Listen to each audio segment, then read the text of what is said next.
जंगलातला फेरफटका. लेखिका भावना मेनन, अनुवादक वर्षा गजेंद्र गडकर. एकदा तरी जंगलात जावं असं तुलसाला नेहमी वाटायचं. शाळेतल्या बाईंनी एक दिवस त्यांना वाघाची गोष्ट वाचून दाखवली. तुलसाला जंगलांच्या आणि प्राण्यांच्या गोष्टी ऐकायला फार आवडायच्या.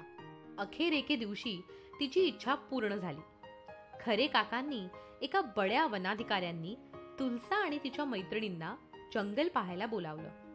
हे जंगल कान्हा व्याघ्र प्रकल्प म्हणून ओळखलं जातं. ही बातमी ऐकून तुलसा आणि तिच्या मैत्रिणींचे चेहरे आनंदानं फुलून गेले. त्यांना एक संपूर्ण दिवस आणि एक रात्र जंगलात घालवता येणार होती. शाळेतून जंगलापर्यंत बसने पोचायला चांगले 4 तास लागले.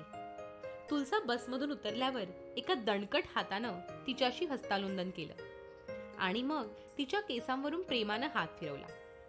कान्हामध्ये तुम्हा सगळ्यांचं स्वागत आहे, खरे काका म्हणाले. तुलसा आणि तिच्या मैत्रिणी राणी, मिठ्ठू आणि दीप्ती एकमेकींना अगदी धरून होत्या. इथली हवा नाकात ओढून घ्या ग. बघा तिला कसा झाडांचा आणि पानांचा वास आहे, मिठ्ठू म्हणाली. साबणाने धुतलेली असावी इतकी स्वच्छ आहे ही हवा, राणीनं पुस्ती जोडली. सूर्यास्ताची वेळ झाली होती. खरे काका आणि वनातल्या इतर अधिकाऱ्यांनी त्यांना जंगलाबद्दल आणि दुसऱ्या दिवशी त्या काय काय पाहणार आहेत त्याविषयी सांगितले. मुलींनी ओळखावेत म्हणून त्यांनी वेगवेगळ्या प्राण्यांचे आणि पक्ष्यांचे आवाज साऱ्या जणींना ऐकवले. पिऊ पिऊ हा मोर आहे. आव आव मला माहितीये हे भेकर आहे. की की हा तर रातकिड्याचा आवाज आहे. दुसऱ्या दिवशी तुलसा पहाटे 5लाच उठली. बाप रे, एवढी थंडी होती. सगळ्या जणांनी स्वतःला उबदार कपड्यामध्ये लपेटून घेतलं. एक एक करत ते बसमध्ये चढले. आपल्या भोवती सगळीकडे उंच गवत आहे आणि त्याच्यावर धुक्याची दाट रजई पसरली आहे. जंगलातले गाईड रणवीर काकांनी त्यांना सांगितलं. तुलसाला तोंडात गार आणि शुद्ध हवा जाणवते आहे. तिची चव पुदिन्याच्या पानांसारखी आहे. रणवीर काका हळूच म्हणाले. आपल्या बस शेजारी 2 लांडगे आहेत बरं का. प्रत्येक जण लक्ष देऊन ऐकू लागला. उंच गवताची सळसळ त्यांना ऐकू लागली. लांडगे आतल्या दाट जंगलात पळून जाताना त्यांच्या पायाखाली वाळलेली पानं हलकेच चिरडली जात होती. रणवीर काका पुन्हा दबक्या आवाजात बोलू लागले. रस्त्याच्या डावीकडे ना एक मोठं हरिण उभं आहे. त्याला सांबर म्हणतात बरं का. हे हरिण तपकिरी रंगाचं आहे आणि त्याच्या डोक्यावरची शिंग मोठ्या फांद्यांसारखी आहेत. त्यांना सांबर शिंग म्हणतात. सगळ्या जणांनी डावीकडचे आवाज ऐकण्यासाठी कान टवकारले. हॉंग हॉंग सांबर ओरडत पळून गेलं. मोठ्या हॉर्न सारखा आवाज आहे ना, तुलसा म्हणाली आणि सगळ्या मुली हसल्या. पुढे गेल्यावर हवा आणखी थंड झाली. आता आपण नदीजवळ जातो आहोत, रणवीर काकांनी सांगितलं. तुलसाला पाण्याची खळखळही ऐकू आली.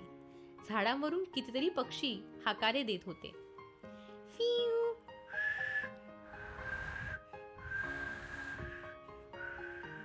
तो शीळ घालतो आहे, दीप्ती म्हणाली. बरोबर दीप्ती, हा कस्तूर पक्षाचा आवाज आहे, रणवीर काकांनी स्पष्ट करून सांगितलं. कीच कीच हा कर्कश आवाज जो तुम्ही ऐकताय तो आहे जंगली सातमाईंचा. तेवढ्यात वरून लहान मऊ पानं पडली. माकडांची पिल्लं त्यांच्यावर पानांचा सडा शिंपत होती. आपल्या डोक्यावर पडलेलं पान तुलसानं उचलून घेतलं. त्याचा वास अगदी ताजा आणि शुद्ध होता, अगदी भोवतीच्या जंगलासारखाच. आता बस टेकडीचा रस्ता चढायला लागली. ही वेल हातात पकडा. बघा, मजबूत दोरी पकडल्यासारखं वाटते की नाही.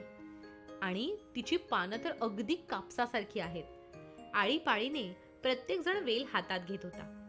ही कांचन वेल आहे, रणवीर काकांनी सांगितलं. हिच्या पानांपासून द्रोण बनवतात.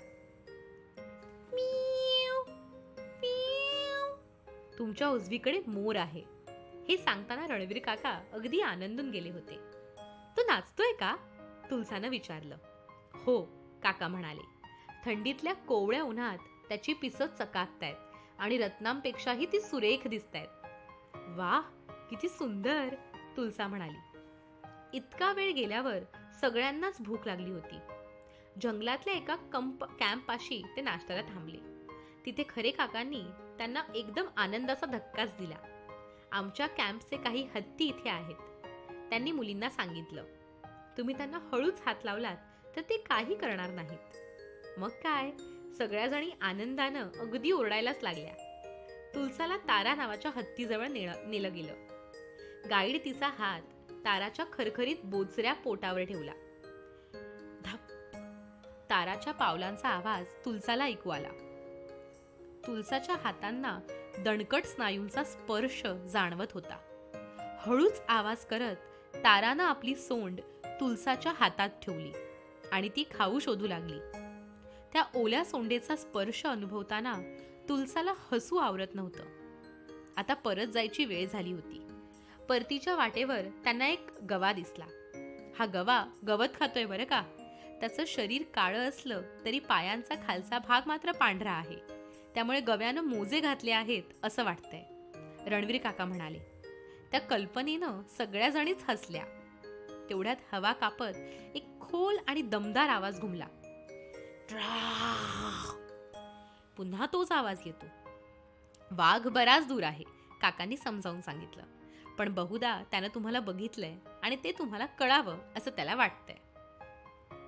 तुलसा आणि तिच्या मैत्रिणी खूप आनंदानं जंगलातून बाहेर पडल्या. तुलसाला आता कळलं होतं की जंगल फक्त डोळ्यांनी बघायचं नसतं, तर ते कान, नाक आणि हाताच्या बोटांनी अनुभवायचं पण असतं. आणि हे समजलं होतं ते कान्हा व्याघ्र प्रकल्पातल्या छान लोकांमुळे. ही खरी गोष्ट आहे बरं का.